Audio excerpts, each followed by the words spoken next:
For 10 years, my life had settled into a pattern of quiet repetition. Mornings began with the same cup of coffee. Afternoons drifted by in the hush of an empty house, and evenings ended with the soft ache of memories I tried not to touch. The world outside moved on, but inside, I was suspended in a kind of waiting, haunted by the echo of a door that never opened, by the absence of my son. Every birthday, every holiday, every ordinary Tuesday, I wondered where he was, if he was safe, if he ever thought of home. That night, the rain fell in heavy sheets, drumming against the windows and turning the streetlights into blurred halos. I was halfway through a book I'd read a dozen times when the doorbell rang. The sound startled me, sharp and unexpected, slicing through the quiet. For a moment I hesitated, heart pounding with a hope I'd long ago learned to silence. No one visited at this hour, not in this weather. I opened the door, and there he was, my son. Older, thinner, his hair flecked with grey, eyes shadowed by years I hadn't witnessed. He stood beneath the porch light, rainwater streaming from his coat, clutching a battered box to his chest as if it were the only thing anchoring him to this world. For a heartbeat I couldn't move, couldn't speak.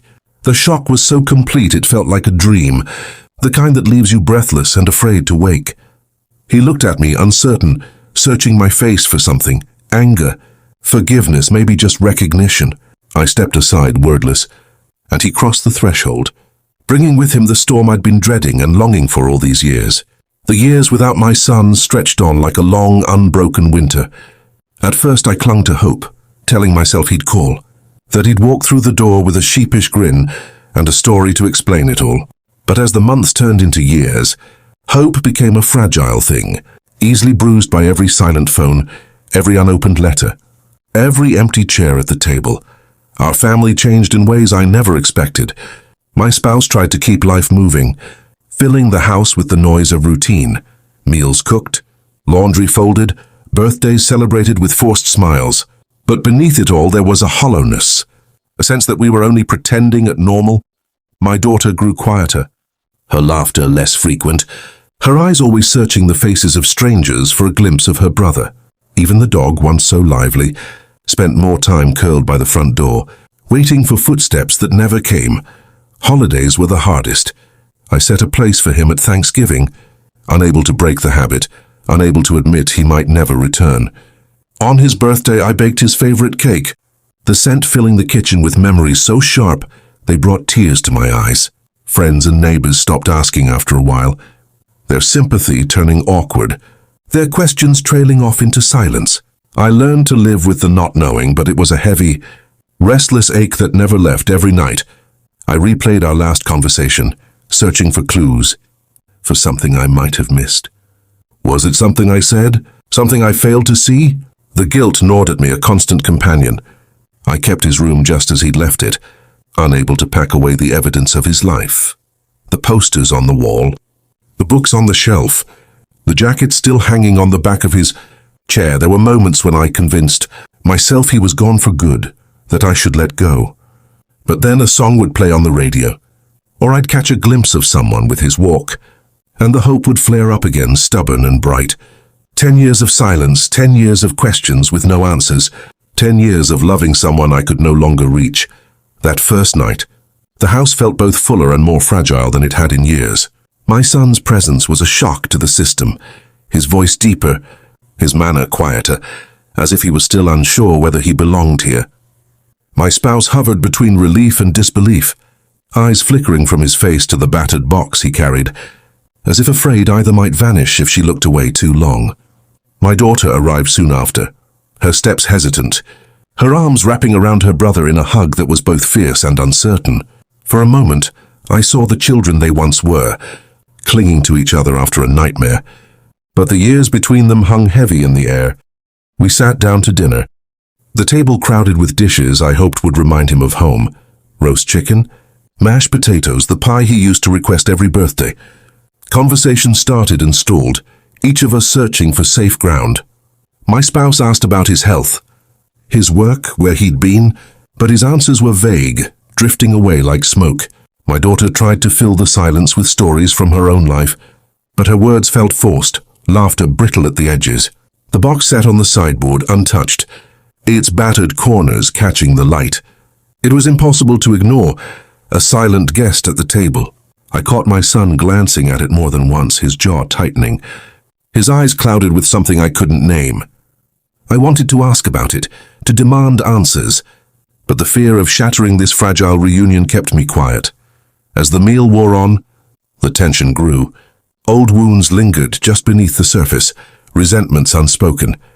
Apologies unoffered. My spouse reached for my hand under the table, her grip tight, as if anchoring herself against the storm of emotions swirling around us. When dinner ended, my son excused himself early, retreating to his old room with the box in tow. The rest of us sat in the kitchen, the echoes of laughter and pain mingling in the air, each of us wondering what secrets the night and that box might still hold. Long after the dishes were cleared and the house had settled into uneasy quiet, my thoughts kept circling back to the box. It sat on my son's old desk, battered and scuffed, its corners softened by time and travel. I found myself glancing at it every time I passed his room, as if it might suddenly reveal its contents on its own. What could he have carried with him all these years? What story did that box hold that he wasn't ready to share? I tried gently at first to ask about it. "Is there something you want to show us?" I ventured, hoping my voice sounded casual. My son's eyes flickered, and he shook his head. "Not tonight," he said, his tone final. I pressed a little more, asking where he'd been, what had happened to him, but he only offered vague answers, places he'd stayed, jobs he'd taken, people he'd met. None of it explained the weight in his eyes or the way he kept the box close, as if it were both shield and burden. The box became more than just an object. It was a wall between us, a silent reminder of all the years lost and all the questions left hanging in the air. I could feel the tension every time we crossed paths in the hallway, both of us skirting around the subject, both of us afraid of what might spill out if the box was finally opened. My spouse noticed too, her glances lingering on the closed door, her sighs heavy with worry. In the quiet moments, I wondered if the box held answers or only more pain. Was it a bridge back to us, or the final proof that he'd become someone we no longer knew? The longer it remained unopened, the more it seemed to grow in significance, a symbol of everything unsaid, everything we'd lost, and everything we still hoped to find. It didn't take long for the questions to boil over. The next morning, as sunlight crept through the kitchen window, my spouse broke the uneasy peace. "Why did you leave?" she asked, her voice trembling between anger and heartbreak. My daughter, arms folded tight across her chest, echoed the question with a sharper edge. "Do you know what you put us through? We thought you were dead. We thought you didn't care." My son sat at the table, shoulders hunched, eyes fixed on the mug in his hands. He didn't answer right away, and the silence only made the tension worse. I tried to keep my voice steady, but the years of worry and guilt spilled out. "We deserved something, anything. A call, a letter. You just vanished." He looked up, pain flickering across his face. "I know," he said quietly. "I'm sorry. I can't explain everything. Not yet." The words hung in the air, unsatisfying and incomplete. My spouse's frustration boiled over. "Not yet. After all this time, you owe us the truth." My daughter's eyes filled with tears. "You missed my graduation. You missed Dad's surgery. You missed everything." The room filled with the ghosts of old. Arguments, resentments that had never truly healed. My spouse blamed herself for not seeing the signs, for not doing more. My daughter accused me of giving up too soon, of letting hope die. I lashed out in return, desperate to find someone to blame for the years we'd lost. The pain was raw, the words sharp, and through it all my son sat silent, the box still untouched on the counter. His reluctance to share only deepened the ache. Every answer he withheld felt like another door closing, another piece of him slipping away. I saw the hurt in his eyes, the way he flinched at our anger, but I couldn't stop myself from pushing. We needed to understand. We needed to know if we could ever be a family again. By the time the argument ended, we were all exhausted, our voices hoarse, our hearts bruised. The questions remained heavier than ever, and the box, still unopened, seemed to hold not just his secrets, but the fate of our family itself. The house was silent, save for the soft, ticking of the hallway clock, and the distant hum of the refrigerator. I couldn't sleep, my mind restless with everything left unsaid. As I passed my son's room, I saw the faint glow of his bedside lamp spilling into the hallway. The door was ajar, and through the crack, I saw him sitting on the edge of his bed, the battered box at his feet. He was staring at it, lost in thought, his shoulders slumped beneath a weight I couldn't see. I hesitated, then knocked gently. He looked up, startled, but didn't tell me to leave. I stepped inside, the air thick with the kind of tension that only comes after a storm of words. For a long moment, neither of us spoke. Then, in a voice barely above a whisper, he said, "I never meant to hurt you. I didn't know how to come back." I sat beside him, careful not to crowd him. He ran a hand through his hair, eyes never leaving the box. There were days I wanted to call, but I was ashamed. I made mistakes, big ones. I trusted the wrong people, lost everything more than once. There were nights I slept in my car, days I went hungry. I kept thinking. I'd come home when I had something to show for myself, when I wasn't a disappointment. He paused, swallowing hard. But it never got easier. The longer I stayed away, the harder it was to face you. I missed birthdays, holidays, all the things that mattered. I thought maybe you'd moved on, that you were better off without me. I reached for his hand, and for the first time in years, he didn't pull away. "You're here now," I said softly. He nodded, eyes shining with unshed tears. "There's something in this box I need to share, but I'm not ready yet. It's not just about me, it's about all of us." We sat together in the quiet, the box between us, its secrets still locked away. But for the first time, I felt hope flicker, a sense that whatever the truth was, we would face it together. Morning brought a nervous energy to the house, as if everyone sensed that something was about to change. My son emerged from his room, the box in his hands, and quietly asked us to join him in the living room. My spouse and daughter exchanged anxious glances, but we all gathered, hearts pounding, eyes fixed on the battered container that had haunted us since his return. He set the box on the coffee table and sat down, his hands trembling slightly as he undid the worn clasps. For a moment he just stared at it, as if summoning the courage to let the past spill out. Then, with a deep breath, he lifted the lid. The first thing he pulled out was a stack of old photographs, edges curled and colors faded. He handed them to me, and I recognized our family, smiling faces from years ago. Birthdays and holidays, moments I'd almost forgotten. But there were other photos too. My son standing with strangers in unfamiliar places, a small apartment, a group of people I didn't know. He explained, voice unsteady, "These are the people who helped me when I had nowhere else to go. They became my family when I couldn't face my own." Next came a bundle of letters, tied with a fraying ribbon. He passed them to my spouse, who opened the top one and began to read. The words were raw and honest, letters he'd written to us but never sent.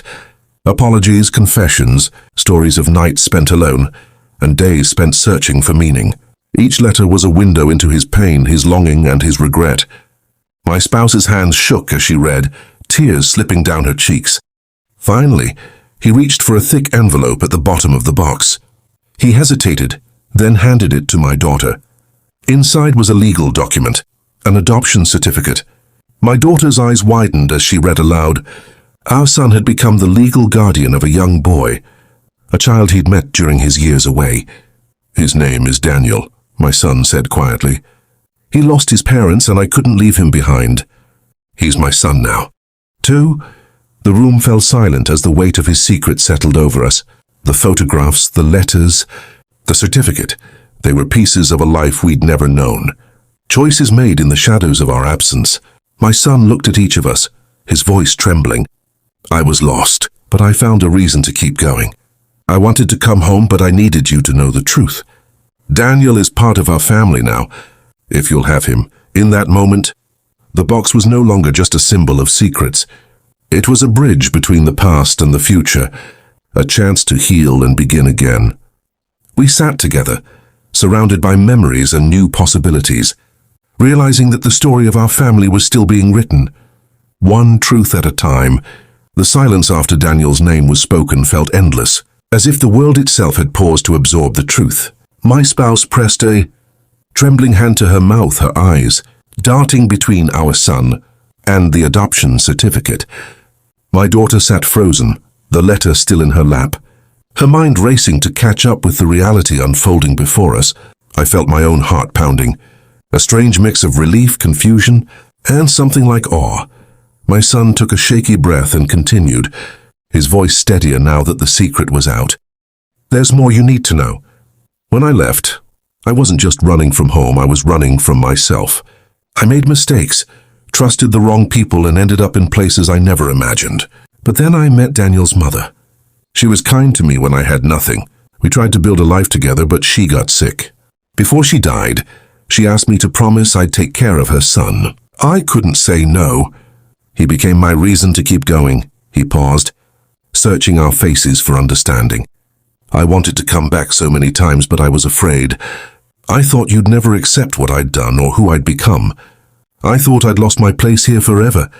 But Daniel needed a family, and I realized I did too. I couldn't keep running from the truth.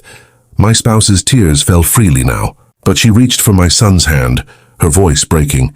You should have told us. We would have helped. We would have loved him and you, no matter what. My daughter, still stunned, finally spoke. All these years, I thought you left because of us. I blamed myself. But you were out there saving someone's life, building something new. I wish I'd known. The shock of the revelation forced us all to confront the stories we'd told ourselves in his absence. We'd imagined betrayal, abandonment, even indifference. But the truth was more complicated, more human. My son hadn't just disappeared. He'd been fighting battles we couldn't see, carrying burdens we never guessed. He looked at us, hope and fear mingling in his eyes. I know I can't erase the past. I know I hurt you, but I want to try again. I want Daniel to know what it means to have a family. I want to come home if you'll let me. In that moment, the room felt lighter, as if a great weight had finally been set down. The secret that had divided us was now the bridge that could bring us back together. We saw our son not as the boy who left, but as the man who returned, changed, scarred, but still ours. And as we embraced him, and the new life he'd brought with him, we understood that forgiveness and love could make room for even the most unexpected truths. The hours after my son's confession passed in a blur of emotion.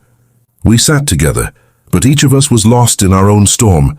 Anger at the years stolen, betrayal for the secrets kept, relief that he was alive, and hope that maybe, just maybe, we could find our way back to each other. My spouse wept openly, her tears a mixture of heartbreak and release. My daughter paced the room, her words tumbling out in fits and starts, questions, accusations, apologies, and memories all tangled together. I felt everything at once.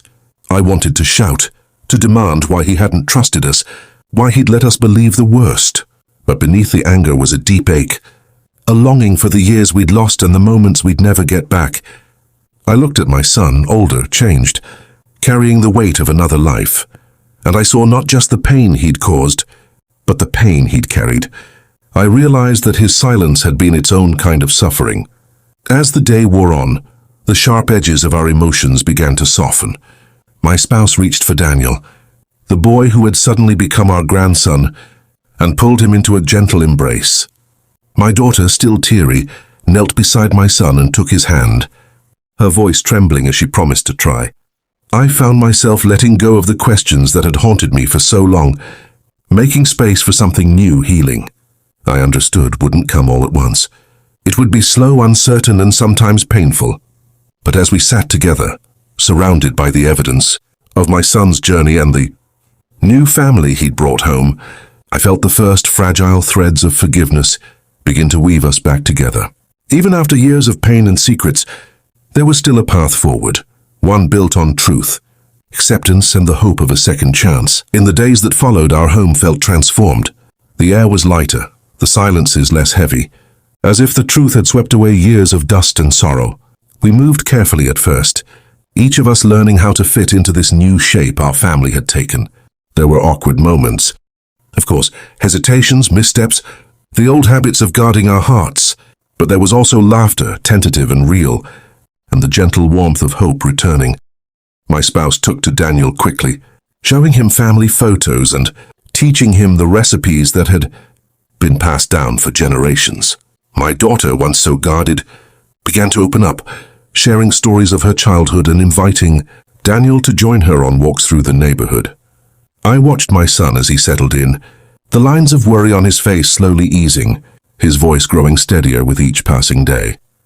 He was different now, older, yes, but also softer, more willing to listen, more grateful for the small joys of ordinary life. We made a point to talk openly, to ask questions and really listen to the answers. There were still hard conversations, moments when the past threatened to pull us back into old patterns, but we faced them together, no longer afraid of what the truth might bring. Forgiveness, I realized, wasn't about forgetting or pretending the pain had never happened. It was about choosing to move forward, to let love be stronger than regret. One evening, as we sat around the dinner table, my spouse, my daughter, my son, and Daniel, I felt a quiet sense of peace settle over me. The family I'd mourned for so long was here, changed but whole. My son caught my eye and smiled, a look of gratitude and relief passing between us. He was home, truly home, and we were all learning how to begin again. In that moment, I understood that the power of truth isn't just in the secrets it reveals, but in the healing it makes possible. We had been broken, yes, but we were rebuilding stronger, wiser, and more connected than before. This was our new beginning, and I was grateful for every uncertain, beautiful step. In the days that followed, our home felt transformed. The air was lighter, the silences less heavy, as if the truth had swept away years of dust and sorrow. We moved carefully at first, each of us learning how to fit into this new shape our family had taken. There were awkward moments. Of course, hesitations, missteps, the old habits of guarding our hearts, but there was also laughter, tentative and real, and the gentle warmth of hope returning. My spouse took to Daniel quickly, showing him family photos and teaching him the recipes that had been passed down for generations. My daughter, once so guarded, began to open up, sharing stories of her childhood and inviting Daniel to join her on walks through the neighborhood. I watched my son as he settled in, the lines of worry on his face slowly easing, his voice growing steadier with each passing day. He was different now, older, yes, but also softer, more willing to listen, more grateful for the small joys of ordinary life. We made a point to talk openly, to ask questions and really listen to the answers. There were still hard conversations, moments when the past threatened to pull us back into old patterns, but we faced them together, no longer afraid of what the truth might bring. Forgiveness, I realized, wasn't about forgetting or pretending the pain had never happened. It was about choosing to move forward, to let love be stronger than regret. One evening, as we sat around the dinner table, my spouse, my daughter, my son, and Daniel, I felt a quiet sense of peace settle over me. The family I'd mourned for so long was here, changed but whole. My son caught my eye and smiled, a look of gratitude and relief passing between us. He was home, truly home, and we were all learning how to begin again. In that moment, I understood that the power of truth isn't just in the secrets it reveals, but in the healing it makes possible. We had been broken, yes, but we were rebuilding stronger, wiser, and more connected than before. This was our new beginning, and I was grateful for every uncertain, beautiful step. If you've ever found yourself holding on to secrets or waiting for someone to come home, know that you're not alone. Families are built on love, but they're also shaped by mistakes, forgiveness, and the courage to face the truth. Sometimes the hardest conversations are the ones that heal us most. No matter how far someone strays or how many years pass, there's always hope for a new beginning. Don't be afraid to reach out, to listen, and to forgive. In the end, it's never too late to rebuild what matters most, together.